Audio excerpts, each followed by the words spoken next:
Okay, Maddie, are you feeling ready to dance? I am. It's a dance battle! Dance off! Howdy, and welcome to the Bar SC Ranch, where you will experience our journey of running a family business, caring for animals, and doing life together. Subscribe now and be inspired here at the Bar SC. Hello, my name is Maddie, and I'm riding Willie, and this is Ashley, and she's riding Dylan. And today we're doing something really fun. Ashley and I have been learning dressage together for the past couple of months, and today we're going to be taking an online dressage test. So people will be able to give us feedback through the internet, and it's going to be a lot of fun. So let's get started.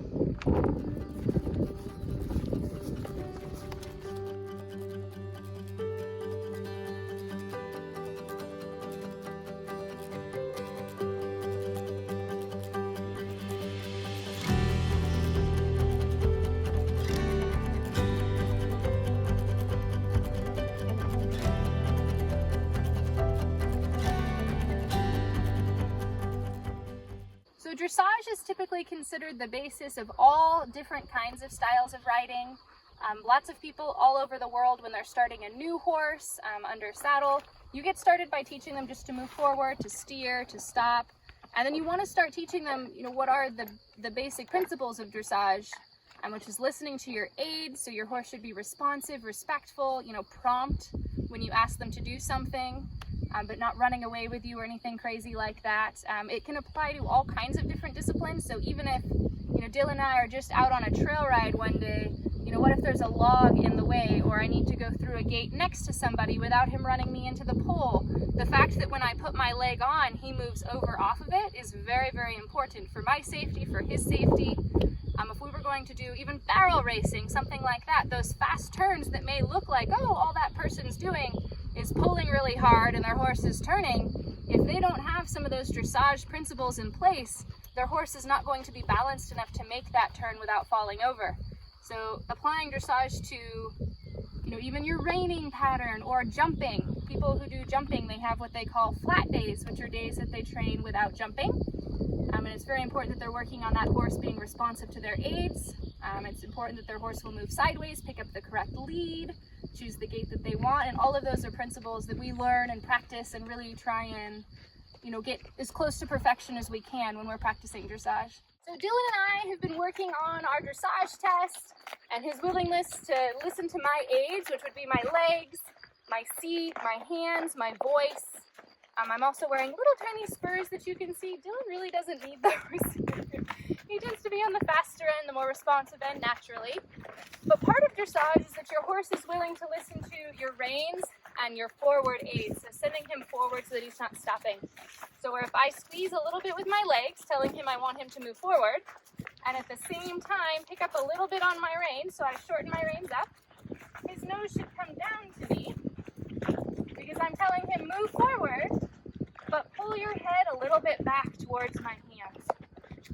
And this is how, hopefully, we're going to do our entire dressage test, because in this manner the horse is usually using their body a little bit more correctly. He's not so strung out. Ideally, I'll get him to look just a little bit towards the center of the arena so that he's facing with his face just a little bit to the right. But I want his body as straight as possible. And I'm doing this by staying really soft with my hands. I'm not pulling on his face. You'll notice I'm hardly touching the reins. And putting my leg on, which tells him to move forward. And so when I want to turn to the right, I turn my upper body to the right. I keep my legs on, telling him, no, okay, don't just we're not barrel racing here. We're making a wider turn to the right. But keep moving forward. And don't do so in a straight line. I've now asked you to turn, but nicely so. And he's a little bit fidgety in the bridle. It's been a long time since we've really been working on using his body. This is like crazy muscle building for him. You notice when I let go, his head goes down. It's a nice stretch for him. He did a lot of years of dressage with me, but mostly his training comes from other trainers. And then Willie, the other horse who's going to be out here, is just new, getting into this for the first time. So their levels of training are very different. Maddie makes Willie look absolutely phenomenal, but until you put in the hours of training, it's not going to look exactly the same. So what Maddie's going to do on Willie is just going to be starting to teach him to give in the way that Dylan is giving out here, and just teaching him what it is to even just be out here in this arena. This is a different arena for us. It's outdoors. It's not our normal fenced-in covered arena. And so for a young horse, things like that sometimes get very exciting, and they're like, woo! Even Dylan sometimes goes, there's no walls, look at how fast I can go. And it's like, whoa, whoa, whoa, no. We're not looking to go quite that fast. And so that's something. Maddi's going to take a few laps of the arena, make sure her horse is feeling okay about everything. Our orange cones aren't scary. Everything we do with horses is about getting them comfortable, getting them safe for us and for them, and hopefully having a little bit of fun and learning something new. So this is our makeshift dressage arena. We've used orange cones with letters painted on them. The letters are standardized for every dressage arena, so we didn't just choose random ones and throw them out here. They don't spell anything weird. It's the same ones you would find anywhere else, but instead of something that's been, actually officially put into the ground and built out here, these are nice and temporary. We can move them.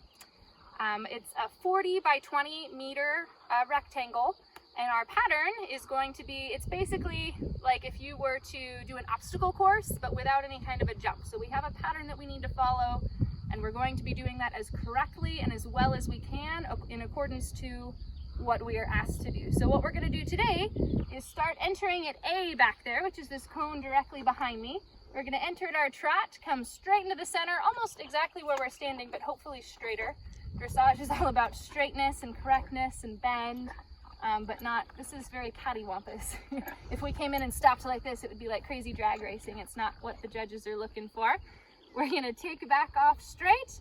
We're going to do several circles. We're going to do some crosses across the diagonal, and typically during those diagonal stretches, so we're going to be doing those at the trot, which is the gait that's just one faster than the walk. We want to extend our horses a little bit, get them really moving out so that the judge, who's going to be watching this on film, we're doing a fun little online show, is going to be able to see that our horse is moving correctly, that we are able to move our horses out with our leg. If I were to tell Dylan to move faster and he said, this is as fast as I'm moving, lady, that's not going to win us any points with the judge. So it's to show that I can both move him faster, and then when I get back to the side where I then need to make a circle, I can actually slow him down as well. And that's an issue that Dylan and I had a while ago. We're not going to have that issue today, but we always had issues with, oh, I've gone faster, I'm never going slower ever again. And I think that comes from the racehorse. Willie tends to have the opposite problem, where he's a little bit on the slower side of things. It's harder to get him moving. But out here in this new environment, horses usually are a little bit faster, a little bit more high energy when they're doing something new. So it's possible that today he'll be way faster than we could have imagined. Or it's possible he'll be just as slow, or maybe we'll find that balance right in the center that we're looking for. We'll have to find out. So dressage, some people will call it like the dancing horses. You may have seen titles like that, even going into the Olympics. They'll do freestyles, but they do it to a cool musical beat, and it looks like the horse and rider are just dancing, and it's so effortless looking. It's very, very, it looks like, hey, anybody could do that. That looks so easy. And that's part of what makes it so amazing, is it is so incredibly difficult. And your goal as a rider is to make it look effortless and easy, and like anybody could do it, like the horse is doing it all completely on its own. It's a discipline that Dylan and I have done for several years. Dylan trained up to 3rd level dressage, which means he was doing quite well for himself. I owned him at the time, but I wasn't the one riding him. My trainer was riding him. And so he knows quite a bit more than even like I can access. He and I did very well on our first levels. We did school or train a little bit into 2nd level dressage, but that was not quite my forte. I didn't put enough time into it. So Maddi is really excited to be getting into dressage. So I'm super excited to see her grow and learn with her, and that someone else is wanting to ride with me and have some fun with horses. And so hopefully we'll do this test today, get a little bit of feedback from some judges, all around the world on what we could be doing better. And then when we come back next month and try this again, we can be doing even better and just slowly but surely improve both our riding skills and our horses' training. Maybe get a little bit of physical fitness in there somewhere too. That's what I'm hoping for. I don't think Maddi quite needs that, but that's my goal. Thank you so much for watching our video. We hope you learned a little bit about dressage and what we've been working on here at the ranch. Check back in soon. We're going to keep working on this and hopefully improve a little bit. If you enjoyed this video, we'd love to hear from you. Like and subscribe and leave us comments about what you might like to see in future episodes. We'll see ya back on the ranch.